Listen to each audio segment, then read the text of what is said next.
जय श्री राधे राधे। एक बार भगवान श्री कृष्ण जी और अर्जुन घूमने के लिए एक नगर में रथ पर सवार होकर निकले। वहाँ उनकी नजर एक ब्राह्मण पर पड़ी जो घर घर जाकर भिक्षा मांग रहा था। अब उस पंडित का घर घर जाकर ऐसे भिक्षा मांगना अर्जुन को सही नहीं लगा। उन्हें उस पंडित पर तरस आने लगा तो अर्जुन ने उस पंडित को अपने पास बुलाया और कहा कि आपके लिए मेरे पास कुछ है। इतना बोलते हुए अर्जुन ने एक छोटी सी सोने के सिक्कों से भरी थैली निकाली और उस पंडित को दे दी। इधर पंडित जी बहुत खुश हुए, मन में सोचने लगे कि वाह क्या बात है, भगवान के दोस्त ने इतनी बड़ी मदद कर दी। इतना सोचते हुए पंडित ने भगवान को और अर्जुन को हाथ जोड़कर प्रणाम किया और प्रणाम करके चल पड़े अपनी झोपड़ी की तरफ। पंडित बहुत खुश थे और सोचते रहे कि क्या बात है, धन के रूप में इतनी सारी खुशियाँ मेरी जिंदगी में आने लगी। लेकिन पंडित जी का दुर्भाग्य तो देखिए, रास्ते में एक लुटेरा मिला। उसने पंडित जी के हाथ से सोने के सिक्कों से भरी थैली देखी और उसे पंडित से लूट लिया। अब पंडित माथा पीटते रह गया और अपने भाग्य को कोसने लगा। पंडित दुखी मन से घर पहुंचा और सारी घटना अपनी पत्नी को सुना दी कि आज कैसे जिंदगी में खुशियां आई थी, फिर दुर्भाग्यवश सब लुट गया। पत्नी भी ये सुनकर उदास हो गई ऐसी किस्मत को लेकर। अब क्या था, अगले दिन फिर से वही घर घर जाकर भिक्षा मांगना शुरू। अब इधर भगवान श्री कृष्ण जी और अर्जुन फिर से नगर में आए और फिर से उनकी नजर उसी पंडित पर भिक्षा मांगते हुए पड़ी। अर्जुन ने पंडित को पास बुलाया और बोले, ब्राह्मण देव नमस्कार, मैंने कल ही तो आपको सोने के सिक्कों से भरी थैली दी थी, तो फिर अब क्यों आप ये भिक्षा मांग रहे हो? तो इधर पंडित जी ने दुखी मन से अपनी सारी बात बताई कि कल मेरे साथ बहुत बुरा हुआ।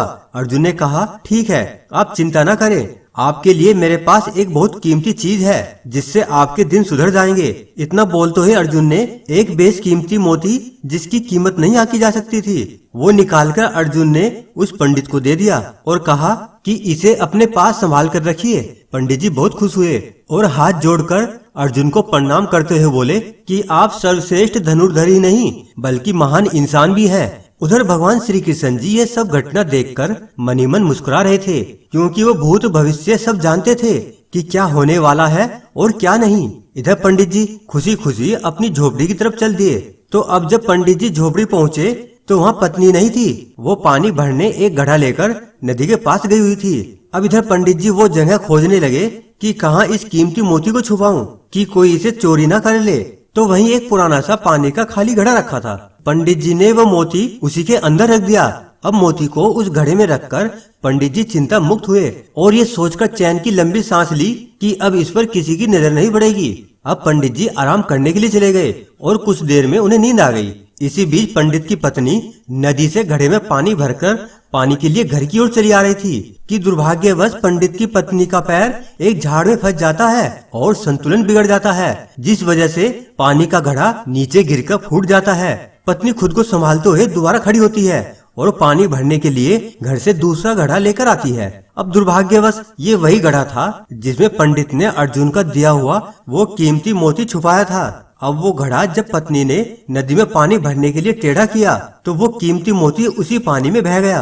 इधर पत्नी वही घड़ा लेकर जब घर पहुंची तो पंडित घड़ा देखकर माथा पकड़कर बैठ गया। पंडित बोला, ये क्या कर दिया, ये पुराना घड़ा कहाँ लेकर चली गई थी? तो वो बोली, पहले वाला घड़ा टूट गया था तो ये वाला घड़ा पानी भरने ले गई थी। पंडित तुरंत उठा और मटके के अंदर झांका तो उसमें तो मोती था ही नहीं। पंडित बहुत उदास हुआ और फिर से अपने भाग्य को कोसने लगा। पत्नी ने पूछा तो पंडित ने सब बता दिया। पंडित जी अगले दिन से फिर से भिक्षा मांगने निकले। अब 2-3 दिन तक तो यही चलता रहा, भिक्षा मांगकर पेट भर लेते थे। लेकिन एक दिन फिर भगवान श्री कृष्ण जी और अर्जुन घूमने के लिए निकले हुए थे। अर्जुन ने फिर से उसी ब्राह्मण को भिक्षा मांगते हुए देखा तो फिर से पंडित को अपने पास बुलाया और प्रणाम करते हुए पूछा कि हे ब्राह्मण देव, मैंने आपको मोती दिया था, उसका क्या हुआ? अब आप फिर से भिक्षा क्यों मांग रहे हो?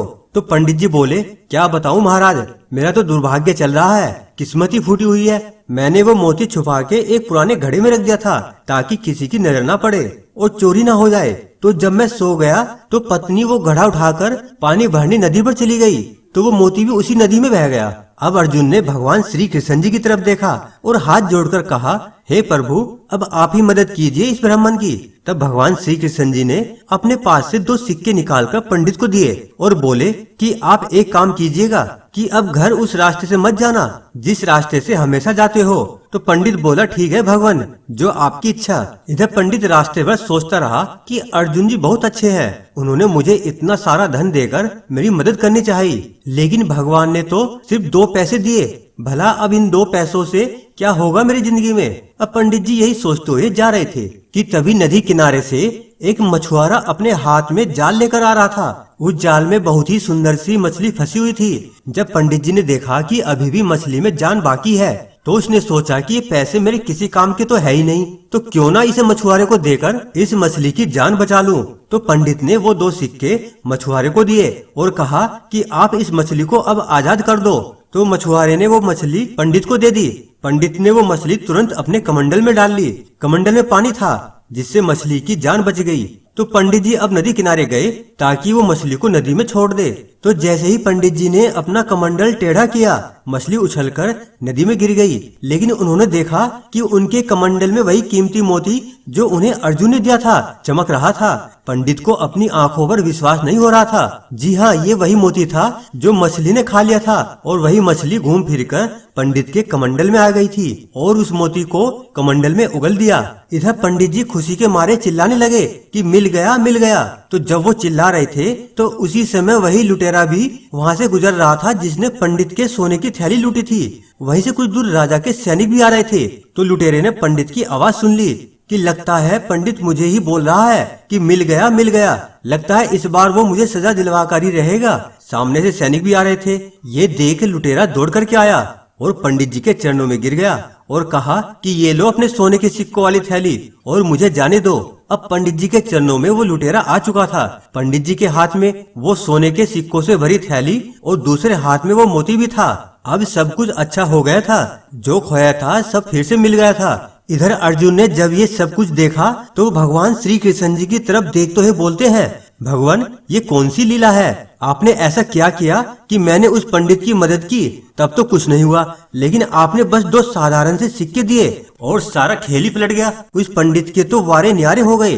तब भगवान श्री कृष्ण जी ने अर्जुन से कहा, हे अर्जुन, ये सारा खेल सारी लीला कर्मों की है, सोच की है। जब तुमने पंडित की मदद के लिए पंडित को जो कुछ दिया था तो तब तक पंडित सिर्फ अपने बारे में सोचता था, वो बस खुद के बारे में ही सोच रहा था। लेकिन आज जब मैंने उसे 2 सिक्के दिए तो आज उसने अपने बारे में नहीं बल्कि उस मछली के बारे में सोचा।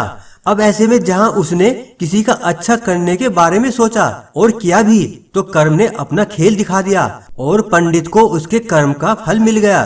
तो हमें इससे यही सीख मिलती है कि अच्छे कर्म खुद चल कर आते हैं। तो इसलिए जिंदगी में कभी किसी की मदद करने का मौका मिले तो सच्चे दिल से उसकी मदद जरूर करना।